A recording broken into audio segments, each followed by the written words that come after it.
রাজ্যে অনুষ্ঠিত হবে নর্থ ইস্ট কাউন্সিল বৈঠক। সেই নর্থ ইস্ট কাউন্সিল বৈঠকের জন্য ইতিমধ্যেই রাজ্যের যারা প্রশাসনিক কর্তারা এবং রাজ্যের মুখ্যমন্ত্রী তিনি নিজে যেখানে যেখানে এই বৈঠকগুলো হবে সেই বৈঠকের জায়গা ঘুরে দেখছেন। যেহেতু নর্থ ইস্টের অন্যান্য রাজ্যের মুখ্যমন্ত্রীরা প্রশাসনিক আধিকারিকরা রাজ্যে আসবেন, তাই যাতে বৈঠককে কেন্দ্র করে কোনো রকম কোনো অপ্রীতিকর ঘটনা বা অপ্রীতিকর ব্যবস্থা সেদিন চোখে না পড়ে তার জন্য কিন্তু সক্রিয় রাজ্যের মুখ্যমন্ত্রী। তিনি বৈঠকের জায়গাগুলো ঘুরে দেখছেন এবং সেখানকার যারা প্রশাসনিক আধিকারিক রয়েছেন তাদের সকলের সঙ্গে কথা বলছেন এবং সঠিক সময়ে এই বৈঠকের জায়গাগুলো যাতে তৈরি হয়ে যায় তার জন্যও কিন্তু প্রশাসনিক যে আধিকারিক সেই প্রশাসনিক আধিকারিকদের নির্দেশ দিয়েছেন। অধিবেশন উপলক্ষে বিভিন্ন কর্মসূচির স্থান পরিদর্শন করেছেন রাজ্যের মুখ্যমন্ত্রী। আগরতলার উজ্জয়ন্ত প্রসাদ ও গোর্খাবস্থিত প্রজ্ঞা ভবনেও আজকে যান রাজ্যের মুখ্যমন্ত্রী মানিক সাহা এবং প্রশাসনিক আধিকারিকদের সঙ্গে কথা বলে দ্রুত সমস্ত কিছু মিটিয়ে ফেলার কিন্তু তৈরি রাখার কিন্তু নির্দেশ দিয়েছেন রাজ্যের মুখ্যমন্ত্রী। কি বলেছেন সরাসরি রাজ্যের মুখ্যমন্ত্রী আমরা আসুন দেখে নিই। বিত্ত বছরে জেনে গেছেন যে ৭২তম যে এনইসি প্ল্যানারি সেশন ত্রিপুরাতে হচ্ছে, তো সেই উপলক্ষে এখানে একটা কার্যক্রম রাখা হয়েছে। তো এখানকার মানে কি অবস্থা, ঠিকভাবে কাজ হচ্ছে কিনা, কিভাবে তৈরি হচ্ছে, সব বিষয়ে আজকে দেখার জন্যই আমরা এখানে এসেছি।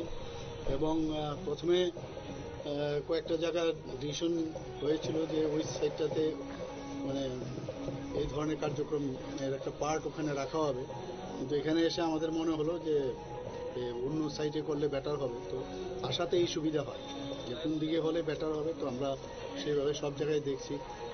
তো এখন আরও যেখানে প্ল্যানের সেশন হবে তো সেই জায়গায়ও যাচ্ছি। হোটেলে যারা থাকবেন আমাদের আপনারা সবাই জানেন যে এনইসির যিনি চেয়ারম্যান উনি হচ্ছেন আমাদের কোঅপারেটিভ এবং মাননীয় হোম মিনিস্টার অমিত শাহজি, উনি আসছেন 20 তারিখ এবং 21 তারিখে এখানে প্ল্যানারি সেশন হবে, ন্যাসাকেরও বৈঠক হবে। তো আমাদের জন্য একটা অত্যন্ত একটা বড় খবর যে নর্থ ইস্টের অষ্টলক্ষ্মীর সমস্ত মুখ্যমন্ত্রী উপমুখ্যমন্ত্রীরা আসছেন, গভর্নররা আসছেন।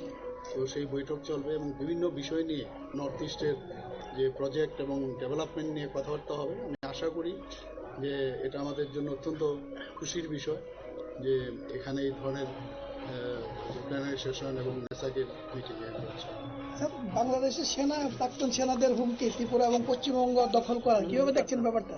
এগুলো তো আমরা আগেও বলেছি, অনেকবার কথা হয়েছে।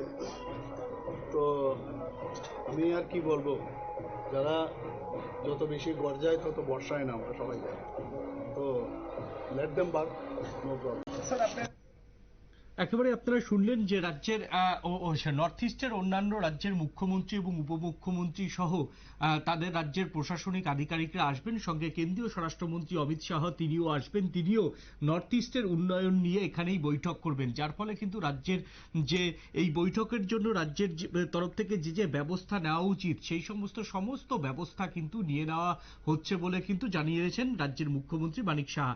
এখন নিয়ে নেব ছোট্ট একটা বিজ্ঞাপনের বিরতির পর ফিরে আসি আমরা অন্য কোনো খবরে। সঙ্গে থাকুন নিউজ ভ্যানগার্ডের পর্দায়।